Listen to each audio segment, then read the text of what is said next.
Le 17 octobre 2005, à 16h20, la police est alertée par un habitant de la rue du Rival, à Foix, dans l'Ariège. Depuis la veille au soir, il n'a plus de nouvelles de l'un de ses voisins dont la porte palière est défoncée. À leur arrivée, les policiers découvrent dans l'appartement le corps sans vie de William Hachet, âgé de 43 ans. Les lieux sont en grand désordre. Sur une table, des verres d'alcool, au sol, de multiples traces de sang et une lame de cutter. Parmi les badauds agglutinés devant l'immeuble, les policiers repèrent un homme plutôt costaud et passablement agité. Il se nomme Didier Lancel, il a 38 ans. Il reconnaît immédiatement avoir, la veille au soir, porté de nombreux coups de poing, de pied et de genoux à la victime. Je ne pensais pas du tout qu'à coup de poing et à coup de coude, on puisse tuer une personne comme ça. Voilà quoi. Ouais, j'ai été surpris, très surpris. Ouais. Et ça m'a fait mal pour Didier aussi, parce qu'avec tout ce qu'il m'avait dit, qu'il voulait s'en sortir et tout, j'ai dit c'est malheureux quoi. C'est malheureux. Et là, avec les antécédents qu'il avait et tout, j'ai dit il risque de plonger pour pas mal de temps.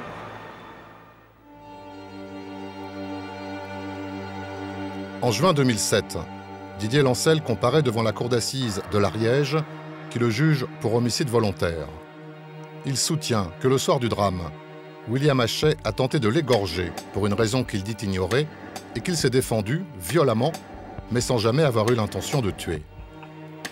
Les jurés de foi le condamnent à 20 années de réclusion criminelle. Estimant la condamnation trop lourde, Didier Lancel fait appel.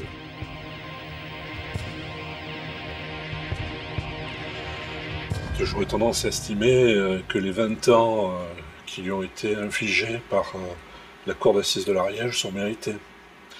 Donc j'espère que sur ce point, la cour d'assises à Toulouse viendra confirmer ce qui a été décidé dans l'Ariège. 20 ans, voilà, est-ce que ça correspond? Pour moi, ça ne correspond pas. C'est l'enjeu de la cour d'assises. C'est de faire diminuer cette peine avec une difficulté supplémentaire par rapport à la première audience. C'est qu'on a déjà fait l'objet d'une condamnation à 20 ans. Donc on ne part pas réellement de totalement zéro. Voilà.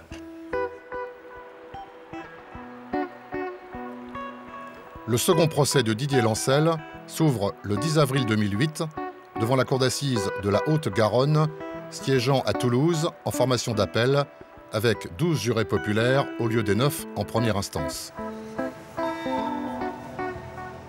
L'audience est prévue sur 2 journées. 19 témoins et 4 experts ont été convoqués pour être entendus par la Cour. La famille et les proches de la victime se sont constitués partie civile depuis le début de l'affaire. À l'audience sont présents le beau-père de William Hachet, sa mère et l'un de ses frères. Ils sont assistés d'un avocat marseillais, maître Thierry Mudry. L'accusation est représentée par l'avocat général Antoine Leroy. C'est le procureur de la République de Foix. Il a siégé au premier procès de Lancel. Mesdames, Messieurs, bonjour. Je vais faire le préappel des témoins et des parties civiles. Alors, au titre des témoins, M. Philippe Wolmer, Mme Dany Roussel, M. Pascal Roussel. Les témoins qui seront entendus ce matin, je les amènerai dans une salle qui leur est réservée. La loi leur fait obligation de ne pas parler de l'affaire entre eux tant qu'ils n'ont pas témoigné à la barre. Je viendrai les chercher au fur et à mesure que le président souhaitera les entendre. Pour le procès en appel, Didier Lancel a changé d'avocat. Il est représenté cette fois par un pénaliste de Toulouse, maître Pierre Lebonjour.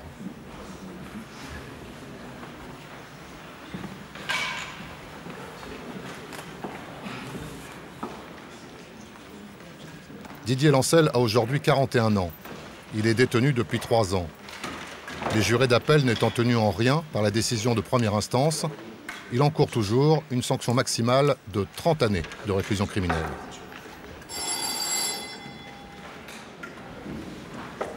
Mesdames, Mesdemoiselles, Messieurs, à coup. Les débats seront dirigés par le président Jean-Louis Coustet. L'audience est prise, vous asseoir, on fait rentrer M. Lancel. Cette première matinée d'audience sera consacrée à l'examen des faits. Didier Lancel va devoir expliquer à la cour et au jury l'enchaînement des circonstances ayant conduit à la mort de William Hachet.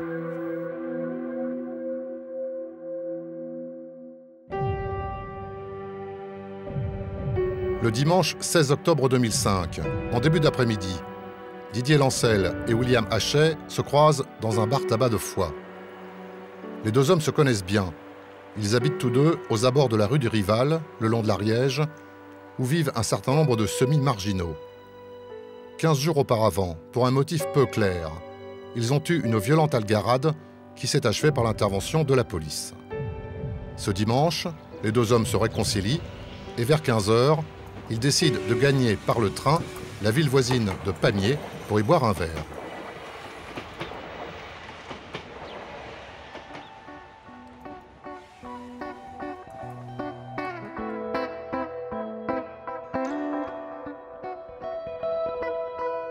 Les deux hommes s'attablent à la terrasse d'un bar du centre-ville et boivent 2 Pernod chacun. La serveuse les décrira plus tard comme déglingués, venus d'une autre planète, mais pas encore en état d'ébriété. Pour rentrer à Foix, William Hachet propose de prendre un taxi. J'ai le souvenir de 2 messieurs qui m'avaient téléphoné pour venir les chercher à Pamiers, pour les emmener à Foix. Bon, au téléphone, ils avaient l'air un petit peu comme beaucoup de clients que je porte, quoi, tranquille, quoi. Donc bon, il n'y a pas de raison que je refuse la course. Je les ai récupérés à Pamiers, ils m'ont demandé de les emmener à Foix et de les laisser sur la place Les Allées de Villotte à Foix.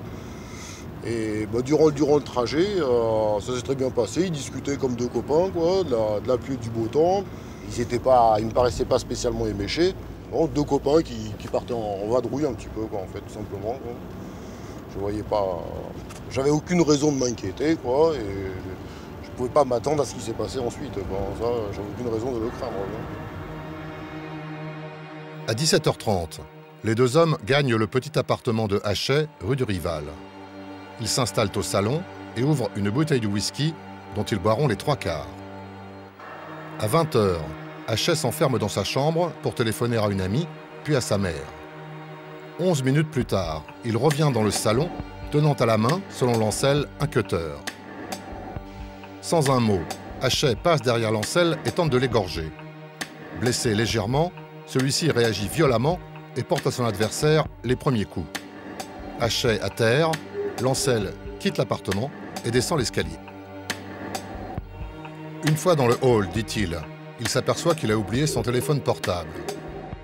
Il remonte, la porte est fermée, Hachet refuse d'ouvrir. Lancel défonce alors la porte à coups de pied. Il pénètre dans le salon à 20 h 42. Hachet est au téléphone avec un policier. Lancel se rue sur lui et se déchaîne littéralement. Coup de poing, coup de pied, coup de genou. Quand il quitte définitivement l'appartement, la victime est allongée au sol, inerte, dans une mare de sang.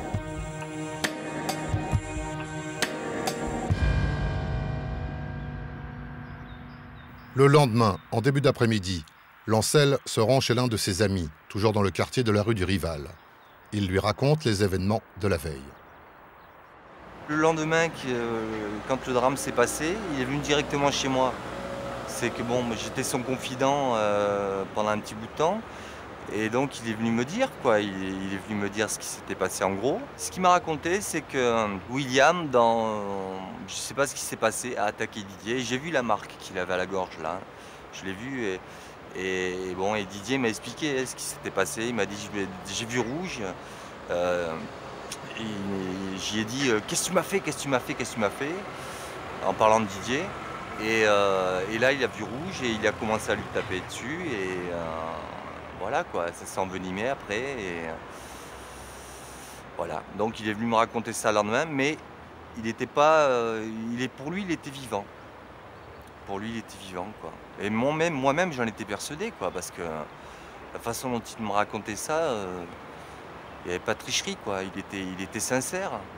Mon client n'a absolument pas menti sur les faits qui peuvent être avérés. Il aurait pu tenter de dissimuler ou tenter de transformer, et on est sûr que ce qu'il a dit, puisqu'il est seul, vous avez raison, il n'y a pas de témoin.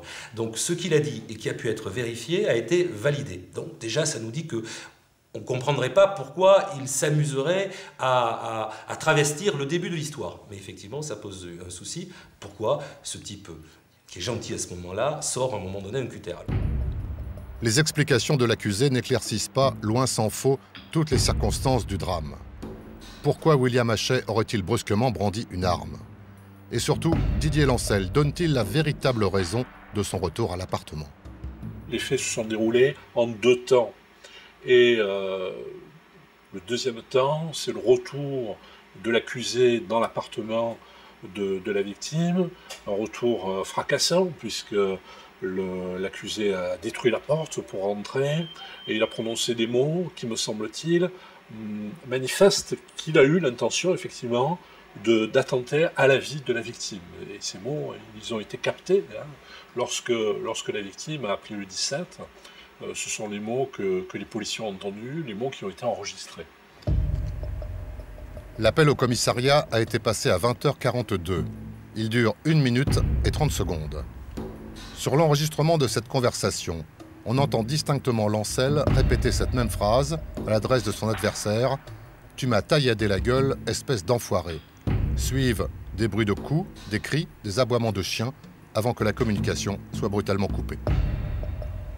Et ces mots, à mon avis, sont le signe même de la préméditation. C'est-à-dire que l'accusé est venu se venger et il est venu tuer celui qui l'aurait blessé.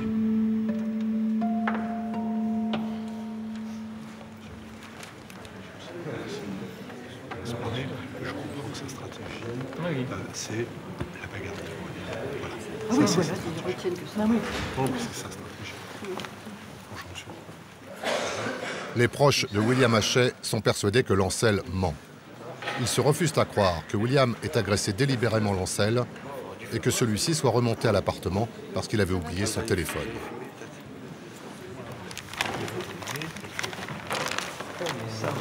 En famille, avec sa compagne, avec sa mère. Lui, on est dans une période difficile, des années. Lui, à nouveau. Lui, avec sa mère, 3 semaines avant. Lui, 3 semaines avant aussi. Et puis voilà.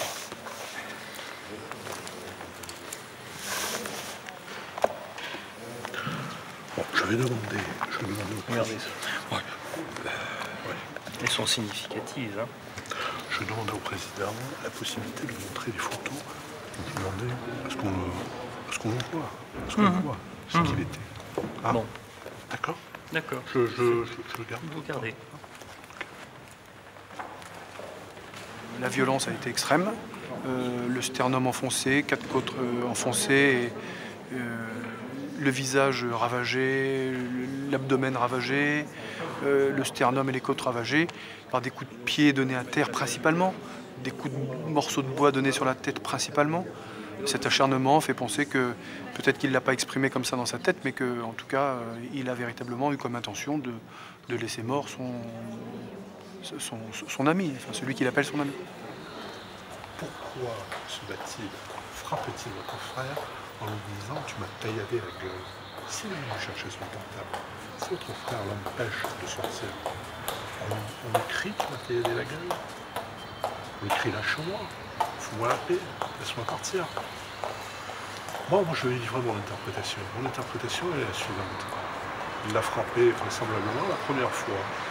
Il est parti, il s'est aperçu qu'il saignait là. Il s'est dit « m'a blessé ». Il est revenu à l'intention de le finir. C'est pour ça que quand il est remonté, qu'il a frappé, il a dit « tu m'as tailladé la gueule, tu m'as tailladé la gueule, regarde ce que tu as fait ». Sa cage thoracique était défoncée. Et le seul moyen de défoncer une cage thoracique, c'est d'y sauter à pieds joints. C'est ce qu'il a dit tout à l'heure, le médecin. Il l'a dit tout à l'heure. C'est aussi clair. Il lui a sauté à pieds joints dessus. Bien évidemment. Ça dénote l'intention homicide. L'intention homicide. En ce début d'après-midi, la Cour va tenter de résoudre un mystère apparemment inexplicable. Pourquoi les policiers de Foix, alertés par l'appel téléphonique inquiétant de 20h42, ne sont intervenus rue du Rival que le lendemain après-midi.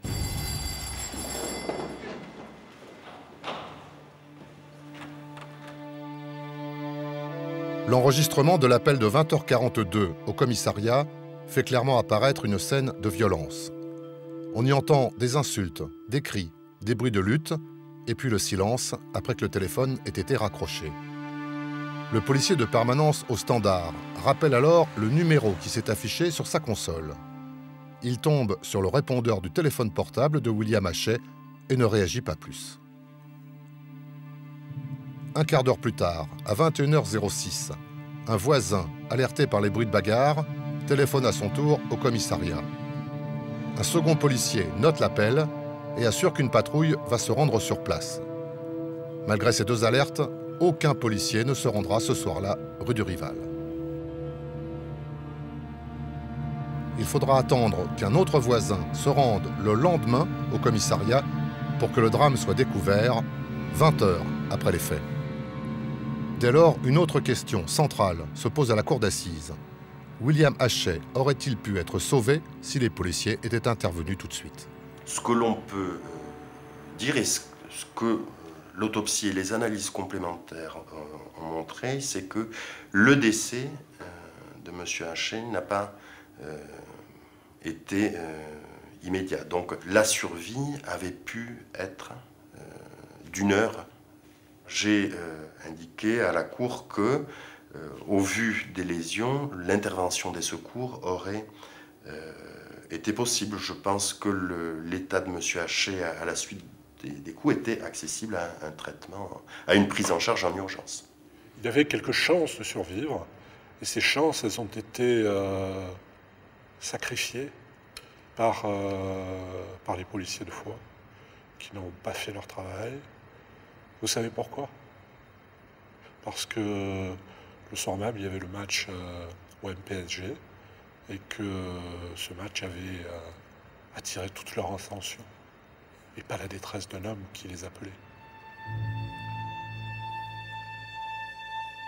Le fonctionnaire de police qui a reçu le coup de téléphone a fait croire qu'il envoyait la patrouille alors qu'il ne l'a pas fait.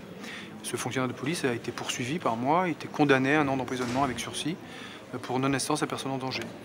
Si la patrouille avait été envoyée, si la patrouille avait constaté qu'il fallait un médecin, si le médecin était venu du Chiva qui est à une dizaine de kilomètres de Foix, donc s'il est arrivé un quart d'heure après, est-ce qu'il aurait pu sauver William Hachet?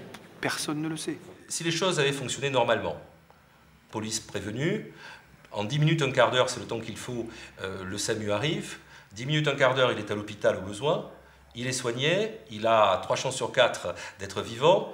Mon client se retrouve devant un tribunal correctionnel pour violence, et dans ces conditions, on parlerait de peine de 3 à 4 ans et pas d'une condamnation à 20 ans comme il a pu avoir sur Foix. Voilà. Ce dysfonctionnement de la police, qui est grave, ne doit pas bénéficier exclusivement à l'accusé. Ça serait quand même curieux que, parce qu'un policier fait une erreur, le seul qui en bénéficie, c'est l'accusé lui-même. Ça serait regrettable. Ça, effectivement, a été un argument qui n'a pas été retenu par les jurés de l'Ariège, de Foix. Espérons que les jurés d'ici ne le retiendront pas plus, parce qu'encore une fois, ce fonctionnaire de police n'a pas fait son travail, mais il a été sanctionné. Et s'il l'avait fait, personne ne peut dire si William Hachet aurait pu être sauvé. Un médecin a dit qu'il est peut-être mort dans l'heure qui a suivi. Si ça se trouve, il est mort 1 minute après. Si ça se trouve, il est mort 2 heures après. Bon, alors on peut toujours gloser et faire des hypothèses. La réalité, c'est que la violence extrême des coups, c'est Didier Lancel. C'est pas le policier. La Cour va consacrer le reste de la journée à l'examen de la personnalité complexe de l'accusé. Parmi les témoins qui vont défiler à la barre pour être entendus figurent les 2 anciennes compagnes avec qui Didier Lancel a vécu en Picardie avant de s'installer en Ariège. Ont également été convoqués un ami que Lancel a connu en détention, Laurent Bulot, et une amie qu'il a hébergée à son arrivée à Foix, Ève Guiponi. Le dernier témoin est un ancien militaire, Yves Roussel. Il tient un rôle particulier dans la vie de Lancel. Il est sans doute l'une des rares personnes à lui avoir toujours inspiré du respect. Je peux. Oui, mais je vous en prie, il n'y a pas de souci, monsieur. C'est vraiment gentil, Yves. Ah bah écoute, je n'ai pas l'habitude de ne pas faire ce que ça m'a beaucoup touché. Je te remercie d'être toujours présent à mes côtés. Oui, mais... J'en ai besoin. Je ne peux répondre que de ce que je sais, mon vieux. Ouais, j'en ai besoin. Enfin, j'espère que ça va bien se passer. Qu'on ne me prenne pas pour ce que je ne suis pas tout à fait, quoi. Oui, mais c'est à toi de prouver. Bah écoute, on va croiser les doigts. Je pense beaucoup à toi, Yves. Et moi aussi. Tous les jours. Allez, on y va. Bon. Je peux me laisser là-bas. Oui, pas d'argent. Selon ses propres termes, la vie de Didier Lancel a été désastreuse. Il est né en Picardie, dans une famille de 13 enfants qu'il n'a pour la plupart jamais rencontrés. Dès son plus jeune âge, il a été maltraité et copieusement battu par son père. Au départ, il a été gardé par ses parents que durant 18 mois, 2 ans. Il n'arrive pas trop à le situer. Il a été placé pour une maltraitance avérée puisqu'il a été hospitalisé et dès ce jeune âge a failli perdre sa vie. Ça a été une hospitalisation très lourde. Après plusieurs foyers, Lancel est placé dans une famille d'accueil. À son arrivée, il a encore les réflexes de manger dans une gamelle à même le sol et de se soulager le long des murs de sa chambre. Plus tard, les relations avec la famille se détériorent. À 17 ans, alors qu'il travaille dans un garage, il est arrêté pour un vol de voiture. C'est le début d'un engrenage qui le mène de la prison à la rue, de la rue à la prison, avec en toile de fond une agressivité permanente et une violence toujours prête à se déchaîner. Avec moi, il était toujours cool. Je l'ai jamais vu se battre. Mais il m'avait toujours dit, ouais, moi avec une pêche, je mets quelqu'un KO. Des fois, pendant, je sais pas moi, 6 mois, 2 ans, on se voyait pas. Après, on se revoyait, bon ben voilà, j'ai fracassé un tel, j'ai fait ci, j'ai fait ça. Il passe à l'acte facilement, ça a été son cas. 14 condamnations pour bagarre, pour violence. 10 ans de prison, m'a-t-il dit.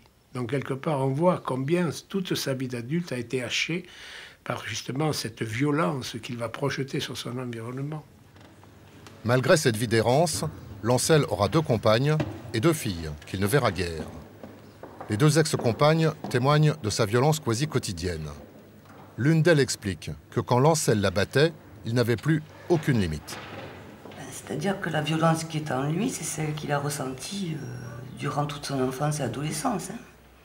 Donc elle est énorme. Enfin, il a été plus représenté par la violence et les coups reçus que par d'autres formes structurantes pour la personnalité. Selon tous les témoins, la violence de Lancel est toujours liée à sa consommation effrénée d'alcool. C'est l'autre constante de sa personnalité.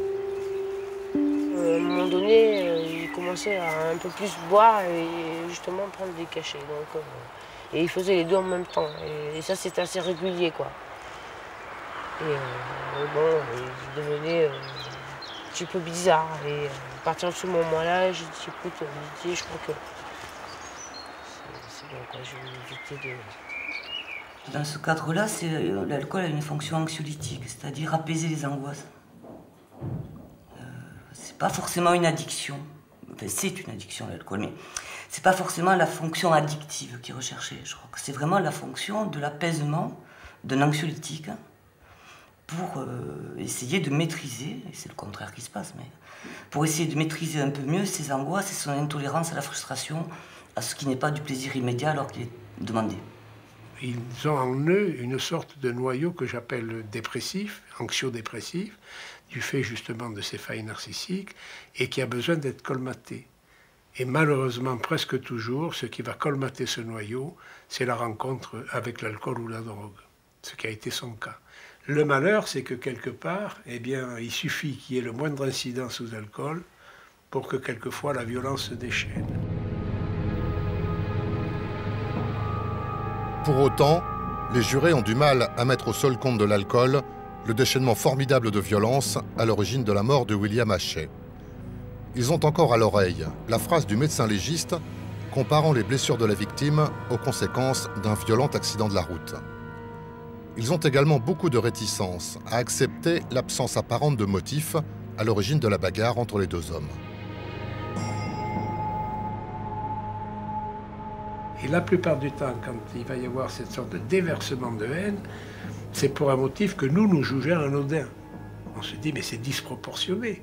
Aller donner je ne sais plus combien de coups sur quelqu'un jusqu'à la mort. Mais ce qu'il faut comprendre, que ce n'est pas ce qui a été dit, c'est ce que ça génère en eux. Ça ouvre les portes à une rage et à une haine qui va se projeter. Et en général, souvent, quand ils commencent à frapper, ils ne peuvent pas s'arrêter. L'alcool aidant, ils vont retomber dans une sorte de vécu sous-cortical qui va faire que, comme les animaux, ils ne s'arrêteront de frapper que quand la victime sera inerte, immobile, qu'elle ne bougera plus. Si elle a le malheur de bouger à nouveau, ils se reprécipitent dessus. On a l'impression que ce qui est une forme de résolution psychique, c'est qu'il ne faut plus que ça bouge. Il ne faut plus que ça rappelle quoi que ce soit.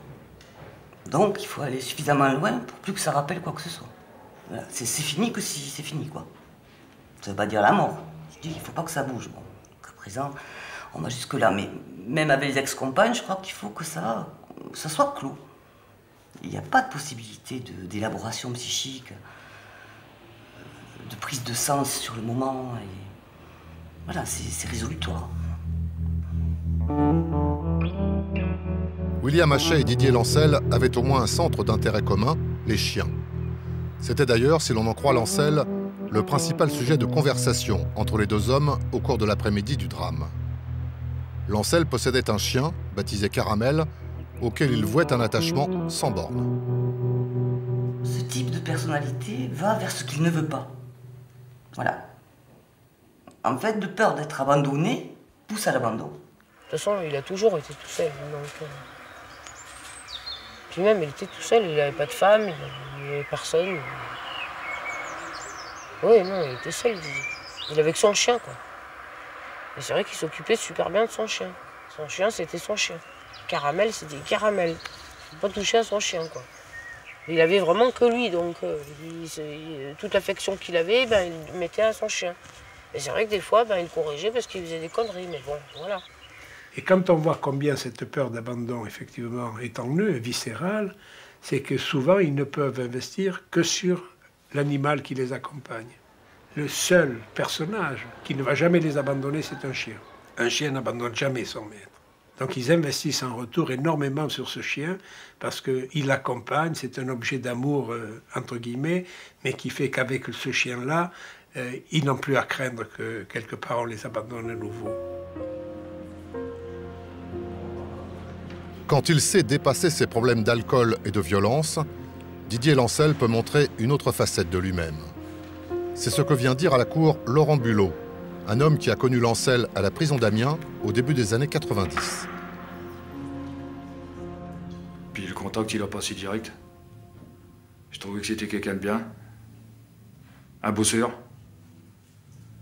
Puis après, on a sympathisé tout ça, puis à fur et à mesure, c'est devenu un pote. En 2002, placé en libération conditionnelle, Laurent Bulot se retrouve en Ariège, dans un centre de réinsertion qui initie les ex-délinquants au métier du bois. Le centre se nomme Promo Bois, il est dirigé à l'époque par Yves Roussel. Puis un jour, il m'a dit, voilà, j'ai mon frère, mon ami qui est toujours en prison, ça serait bien si on pouvait le faire venir ici, etc. Bon, j'ai dit, écoute, pourquoi pas? C'est dans ces conditions que Didier Lancel, placé lui aussi en conditionnel, arrive en Ariège. Yves Roussel lui propose alors un marché. Je vais te proposer ceci. Tu vas être hébergé et nourri à Promobois, ce qui est contraire au règlement, mais bon, je ne veux pas te laisser à la rue.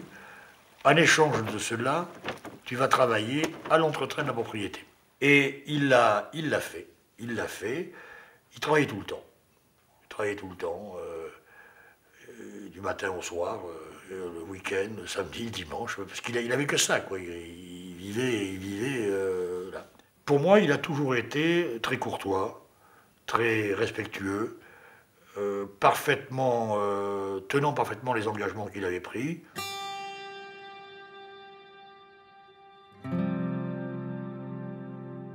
Mais il me semble qu'il avait besoin d'avoir un contact amical, c'est vrai, mais il y avait quelque chose de plus. Il m'a dit, personne ne m'a jamais traité comme tu m'as traité. Voilà. Ben, je lui dis, c'est dommage. C'est dommage, mais moi je lui ai répondu, je t'ai traité comme ça parce que je pensais que ça en valait la peine, pour toi. Quand ils arrivent un peu à transférer un lien, tant soit peu admiratif ou affectif, sur quelqu'un, peut-être qui symbolise une image de parent. Hein, souvent, ce sont des personnages masculins qui leur imposent par une autorité bienveillante. Eh bien oui, ils arrivent à se resocialiser, à s'investir, etc. Quand il peut y avoir un étayage, un tuteur, hein, Didier Lancel peut arriver à être apaisé, contenu, un peu reconnu, et chercher à donner, à être gentil, etc. Dès qu'il y a la moindre frustration, il y a une perte du contrôle émotionnel et on passe sur un versant plus agressif, à l'égard d'autrui comme de lui-même, parce qu'il se fait mal à lui-même aussi. Donc effectivement, il y a des périodes de sa vie où il est suffisamment encadré, suffisamment contenu par autrui, par un mode de vie plus réglé, où il peut passer de bonnes périodes. Mais souvent, à la moindre erreur de celui sur lequel ils ont transféré, souvent la relation casse. Ils sont toujours sur le fil du rasoir par rapport à ça. Malgré une promesse d'embauche comme bûcheron, Lancel quitte le centre au départ d'Yves Roussel. Il a alors l'idée, avec Laurent Bulot, d'ouvrir une salle de sport. Mais les mauvaises habitudes le rattrapent. Puis à coup, je l'ai pris entre 4 yeux, puis j'ai dit alors, on fait du sport ou alors tu picoles?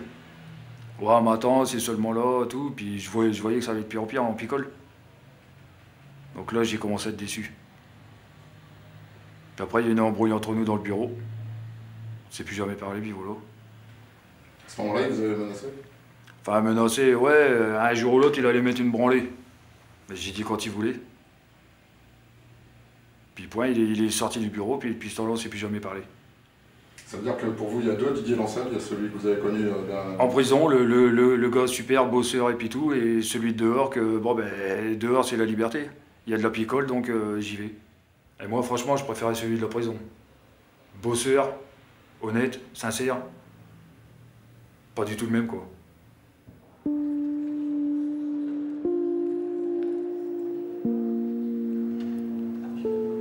Les derniers témoignages inquiètent les proches de William Hachet. Ils ne veulent retenir de Lancel que son côté noir. Il y a des amis qui n'ont pas d'amis. Ça n'a aucune... De toute façon, dans la procédure, il y a quand même un certain nombre de gens qui témoignent des agressions dont ils ont été l'objet de sa part. C'est écoutez, son ancienne femme, son ancienne compagne. Ça, c'est... Oui. Bon, je veux dire...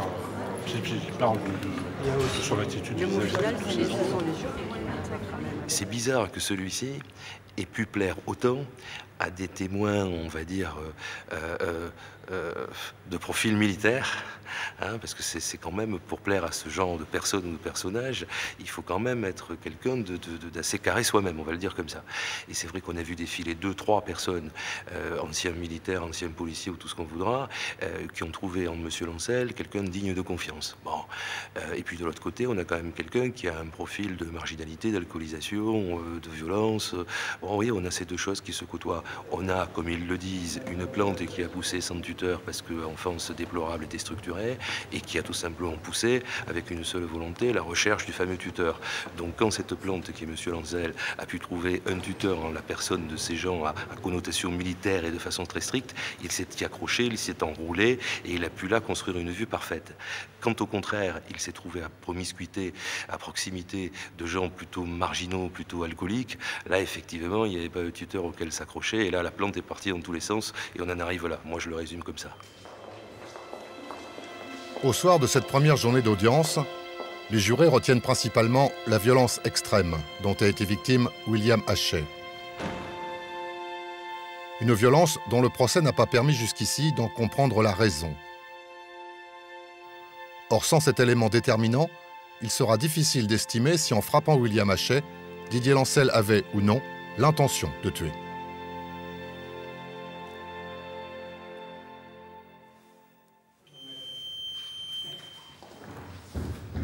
En ce début de seconde journée, la Cour va tenter de mieux connaître la victime, William Hachet. Mesdames, Mesdemoiselles, Messieurs, la Cour. L'audience est prise.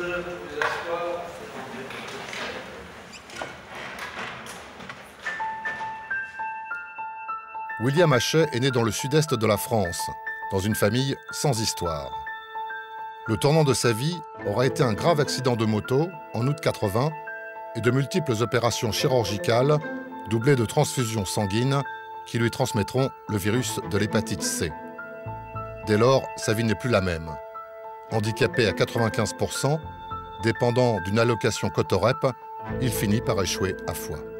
C'est un homme que la vie a marginalisé, que les accidents de la vie ont marginalisé. Un très grave accident de la route en 80, puis cette hépatite C qu'il a contractée, et le handicap physique au bout du chemin.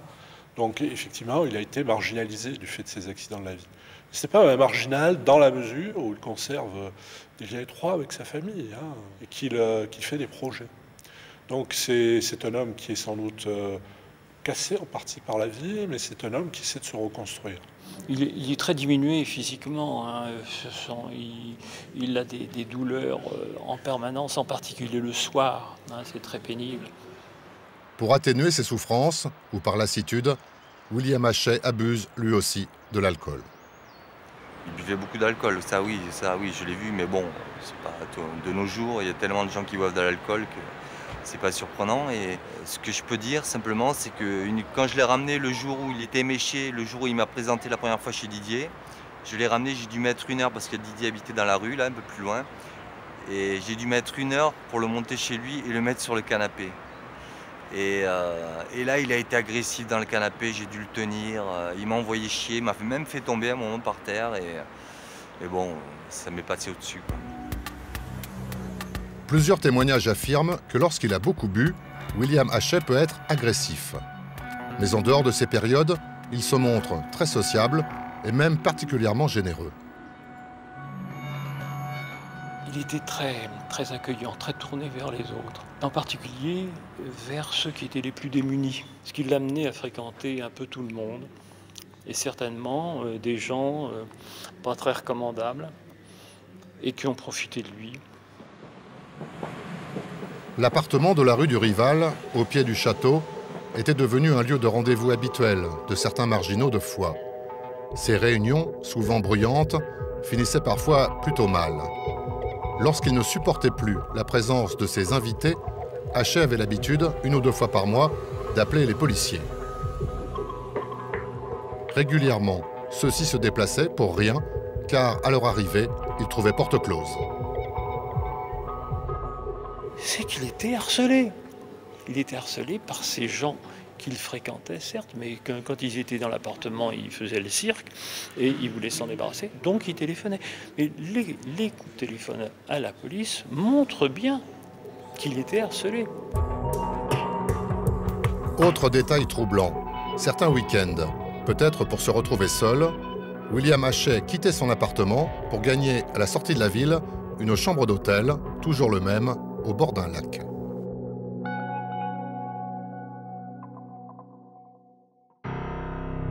Plus troublant encore, cette révélation de la famille Hachet. À l'issue d'une procédure judiciaire menée contre l'établissement français du sang, jugé responsable de sa contamination, William Hachet avait touché en septembre 2005, 3 semaines avant sa mort, un premier chèque de 40 000 €. Aussitôt, le jeune homme s'était mis à dépenser sans compter 13 000 € de retrait en 10 jours. Mais aussi et surtout, il s'était largement vanté autour de lui de cette bonne fortune. Lancel, dès qu'il a su qu'il y avait de l'argent, il a été très intéressé. Il le suivait dans tous ses déplacements depuis plusieurs jours. Et les commerçants de Foix en ont témoigné. Il était là, il donnait des conseils. Il n'achète pas ça, tu vas dépenser de l'argent pour rien. Il se mêlait un peu de ce qu'il ne regarde pas. Et on sait qu'il y a eu des retraits en espèces très importants. Auparavant, on sait aussi qu'une grande partie de ces retraits, de l'ordre de 7 000 € approximativement, étaient totalement inexpliqués. C'est-à-dire qu'il n'avait pas donné d'argent à ses proches et qu'il n'avait pas acheté, comme ça a été le cas, un ordinateur, enfin des effets pour lui. Donc 7 000 € inexpliqués. Il est possible que ces 7 000 € aient été extorqués par Lancel, c'est possible. Nous n'en savons rien. Mais je tends à croire que l'argent a joué un rôle dans les agressions successives dont Hachet a été la victime de la part de Lancel. La partie civile pense avoir enfin trouvé le mobile de Lancel, l'appât du gain. Didier Lancel a d'ailleurs reconnu avoir demandé de l'argent à William Hachet et avoir essuyé un refus. Mais il affirme ne pas en avoir conçu de rancune. La défense, quant à elle, écarte le mobile de l'argent, l'examen du compte bancaire de Lancel n'ayant rien révélé de suspect. Et elle maintient sa version. Lancel s'est défendu contre une agression aussi soudaine qu'inexpliquée. Cette version ne présente aucune vraisemblance. D'abord, pourquoi William Hachet l'aurait-il agressé? Bon, à cette question, Didier Lancel a été incapable de nous répondre. Deuxièmement, il y a une claire disproportion des forces, hein, ça a déjà été dit. 1m80, 80 kg en face, 1m62, une cinquantaine de kilos. Quelqu'un dont l'organisme était très affaibli et qui ce soir-là était très alcoolisé. Donc, non, ce scénario ne tient pas. S'il est remonté, c'est peut-être pas que pour venir chercher son portable. C'est peut-être aussi qu'il s'est rendu compte qu'il avait été blessé lors de la bagarre qu'il a vue avec la victime et qu'il est remonté pour lui faire rendre gorge après avoir précisément lui-même été un petit peu blessé, dans des circonstances qui sont incompréhensibles. Le souci principal est que l'on ne comprend pas bien le suivi logique ou le raisonnement logique de ce qui se passe. J'essaie d'expliquer tout simplement que si on ne le comprenait pas bien, il fallait peut-être éviter de le chercher parce qu'il n'y en avait peut-être pas à trouver. S'agissant de deux personnes ultra alcoolisées, dont on sait qu'elles ont pu avoir l'une et l'autre des comportements par le passé totalement irrationnels. Donc ce soir-là, c'est irrationnel comme les autres soirs, tout simplement. Il y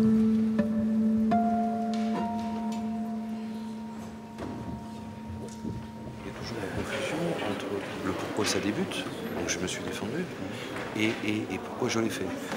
Pourquoi je l'ai fait, mais il n'y a pas d'explication, parce que ça ne se justifie pas.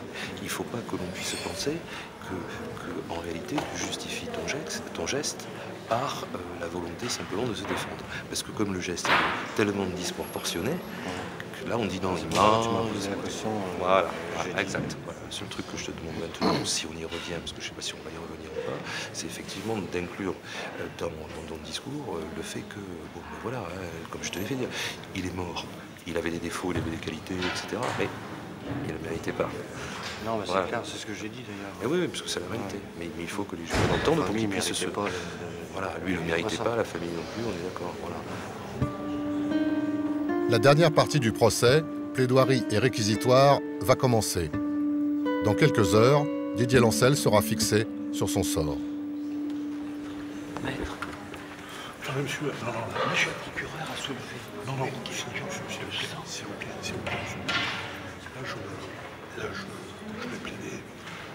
Je m'enferme dans mes coquilles. Vous ne voulez pas. Dans sa plaidoirie, Maître Mudry s'efforce de démontrer que Lancel a bien eu la volonté de tuer Hachet pour de l'argent. Il insiste aussi sur la dangerosité de l'accusé, une dangerosité avérée tant par ses condamnations que par la violence des coups portés.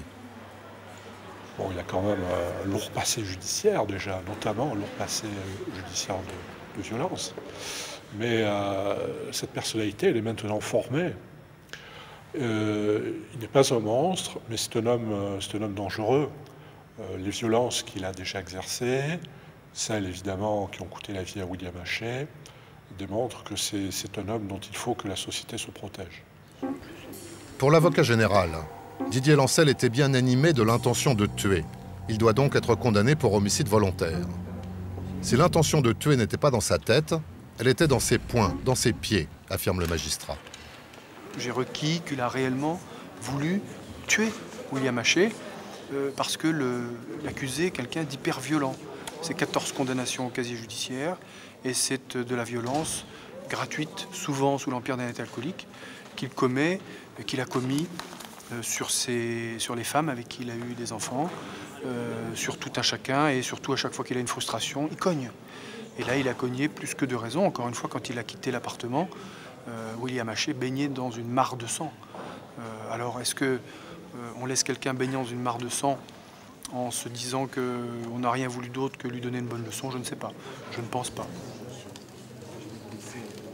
Je crois en la liberté individuelle de choix.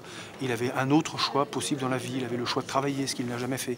Il avait le choix de voir ses deux filles de 18 et 20 ans, qu'il n'a jamais vues, quasiment depuis leur naissance. Ce n'est pas ce choix-là qu'il a fait. Il a fait le choix d'une vie de violence. Aujourd'hui, il encourt 30 ans. Il a été condamné à 20 ans en Ariège. J'ai demandé 20 ans aujourd'hui.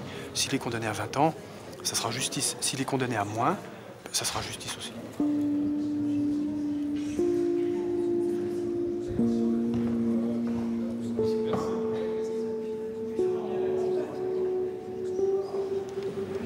Ici, c'est le pire endroit pour trouver la vérité.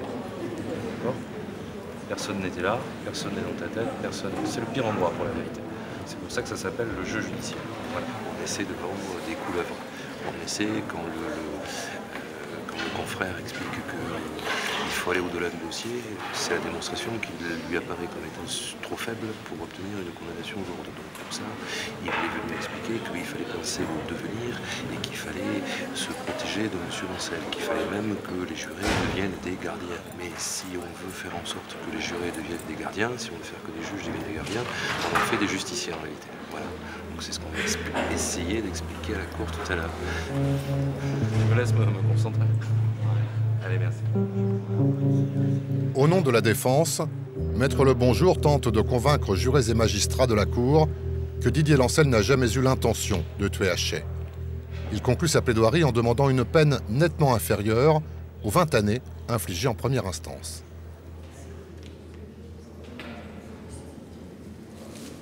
On est à la cour d'assises, il y a un mort, il y a le prix du sang à payer.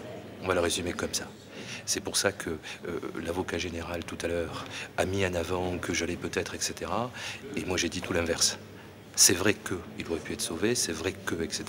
Mais j'ai présenté la situation en la résumant par « nous sommes responsables hein », c'est-à-dire mon client est responsable. Venir à ce moment-là leur expliquer qu'on n'est pas forcément totalement coupable, qu'on n'est peut-être qu'à moitié coupable, qu'on n'est même pas forcément le responsable final de la mort, qu'il aurait pu être vivant, tout ça, même si ça a pu à un moment donné faire peur à l'accusation, je sais, en tout cas je crois savoir par expérience que ça n'aurait pas fonctionné. Donc je l'ai dit parce qu'il faut le dire, mais je ne l'ai pas dit dans le sens de me protéger ou de mettre une protection hein, devant mon client. Je l'ai simplement dit en espérant que quelques jurés fassent le raisonnement inverse de celui que je leur proposais, c'est à savoir, ah ben finalement si quand même c'est important de savoir qu'il aurait pu être sauvé. Voilà. Mais si je le proposais en direct, je pense que j'aurais eu plus de refus de la part des jurés. Donc je l'ai fait à l'inverse, on va le dire comme ça. Voilà. Avec la plaidoirie de la défense, les proches de William Hachet renouent avec l'appréhension. Ils craignent que la sanction d'appel soit inférieure à la première condamnation.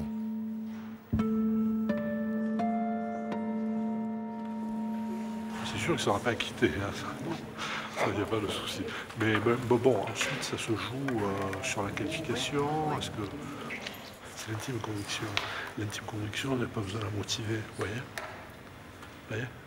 Donc, je sais pas, c'est l'impression que laisse le procès sur eux.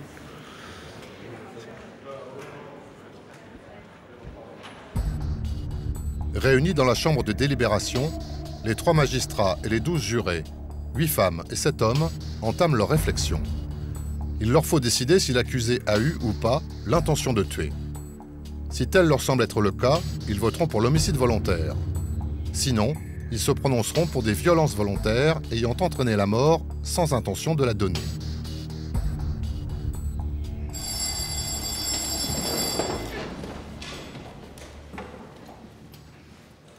Mesdames, Mesdemoiselles, Messieurs, la Cour. L'audience après tout d'assaut.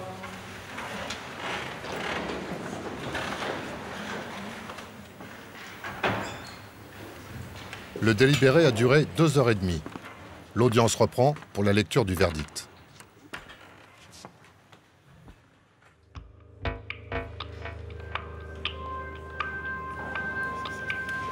Voici l'arrêt délibéré en commun.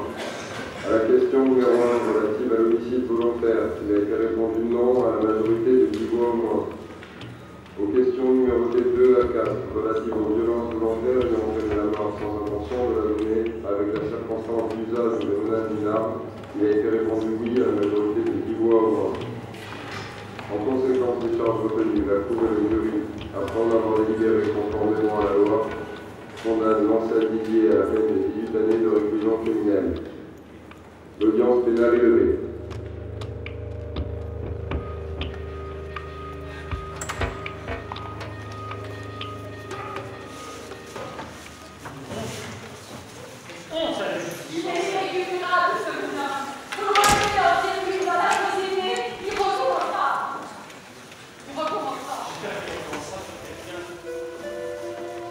La cour d'assises de la Haute-Garonne a condamné en appel Didier Lancel à 18 ans de réclusion criminelle pour violence volontaire ayant entraîné la mort sans intention de la donner. Le verdict est définitif.